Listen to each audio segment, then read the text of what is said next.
Hello, and welcome to the Scientific Adventures of Beardman. Today we're going to be looking at a concept builder on physicsclassroom.com in the topic of chemistry titled Measurements and Numbers. It's my first one in the topic of chemistry, so if you're new to chemistry, I'll have more coming. All right. So this one is very fundamental as to like how do we measure things, stuff like that. Okay, so first of all, it's about units. The first section on matching pairs. Apprentice level is what it's often called. It's called measuring units. So first of all, units are an important thing. They're the little symbol or word that goes after the number. Units are super important. Let me give you an example. If I told you I gave my wife 12, well, that's a number without a unit, and you may think that's good, you may think that's bad, but you don't really know until I put units with it. Once I tell you it's 12 roses or 12 restraining orders, you'll know then whether it's good or bad once you've got the units. So units are super important. Make sure every number that should have units has a unit with it. Length is measured in centimeters, typically in this class. Meters is the fundamental unit. Centi is a prefix. We'll get more into the metric system in another video. So if you're measuring how long something is, you are in centimeters.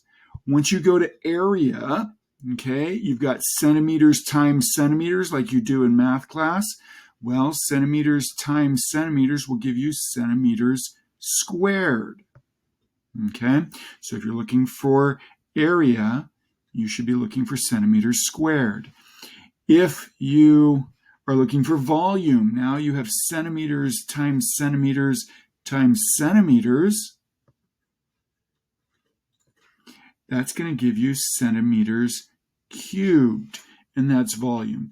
Typically, centimeters cubed or meters cubed, if you're talking about bigger things, would be solid objects, typically where you can measure the size of them. In chemistry, we very often are dealing with fluids because it's easier to get atoms to interact with other atoms if they're in solution, usually a water solution. So usually we want a liquid form of that, and that would be milliliters most commonly in chemistry. Of course, milli is just a prefix. Liter is the base unit for volume. And it turns out a centimeter cubed is the exact same thing as 1 milliliter. A couple other things you should know. S is the symbol for seconds.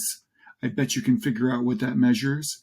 And then by process of elimination, lowercase g stands for grams, and mg stands for milligrams, and I bet you can figure out what that is. If not, get it wrong a few times, and you'll figure it out. That's the beauty of these concept builders. Getting it wrong, by the way, helps you learn, so it's good to click through it a few times. So that's awesome if you get to do that. If you know it already, that's great too. Okay, let's see. So moving on, the master level is called scientific notation. First, I'm going to talk about the need for scientific notation, and then we're going to talk about how to deal with it. I'm imagining you probably were introduced to this in your math class.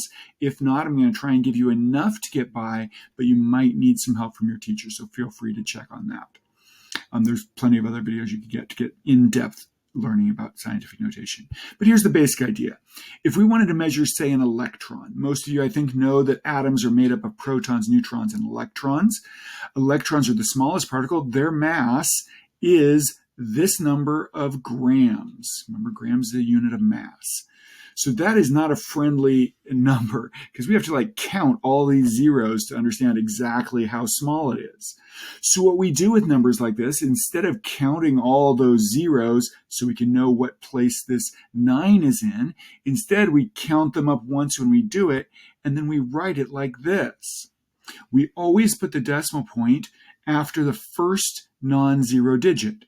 Our 9 is our non-zero digit, so we'll always put the decimal point right after the 9, like you see it over here. And so then the question is, how many times did we have to divide by 10? How many times did we have to divide 9 by 10? Well, we had to divide it 28 times by 10, or 10 to the negative 28th power, multiplied 10 to the negative 28th. When you multiply by a negative, it's like changing that to a divide symbol. So you can count them up, 1, 2, 3, 4. I'm not going to keep doing that. 28 times and you get to there. On the other hand, we can have a big number like this. This is the mass of the Earth. So the whole Earth has that much mass. Once again, we don't want to count all the zeros, so we usually write it like this. Then you can quickly know that that 5 is in the 25th place over, or 24th place over, excuse me. So we've taken 5, we've multiplied by 10, 24 times. Every time we did it, we moved the decimal place 1 time. So here's what it looks like in your concept builder. Click, there we go.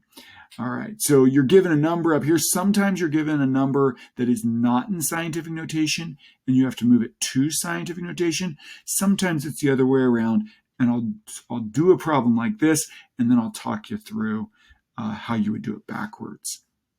Okay, so first of all, we know that the decimal point has to go after the first non-zero digit.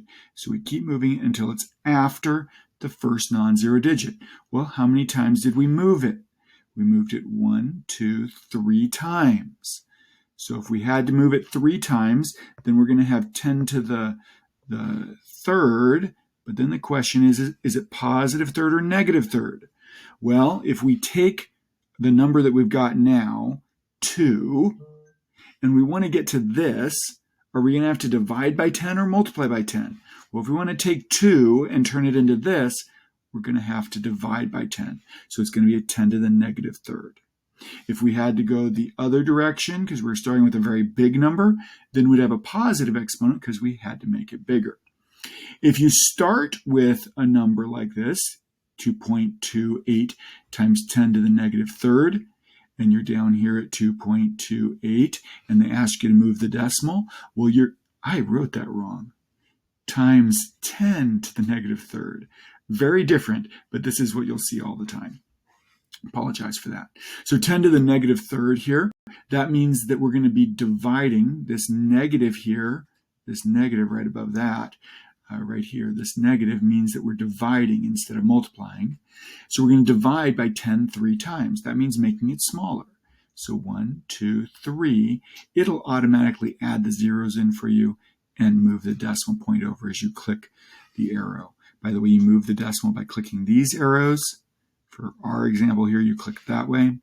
And then you change this number here by clicking the down one if you want to go negative, the up one if you want to go positive. Probably figured that out. All right, let me go ahead and clear the screen here, and we'll go on to the wizard level. The wizard level, I'm not going to teach much because I've already got a video with this in it. I'm going to link that here. It should show up right up in here. And you should watch probably the first 11 minutes of that video to fully understand both significant digits, which affect measurement, and you'll actually then have a head start when you go to learn significant digits. But I think that's the best way to get through this if this is the first concept builder you're doing. The big key takeaway from those first 11 minutes, after you've watched them, you'll understand this better.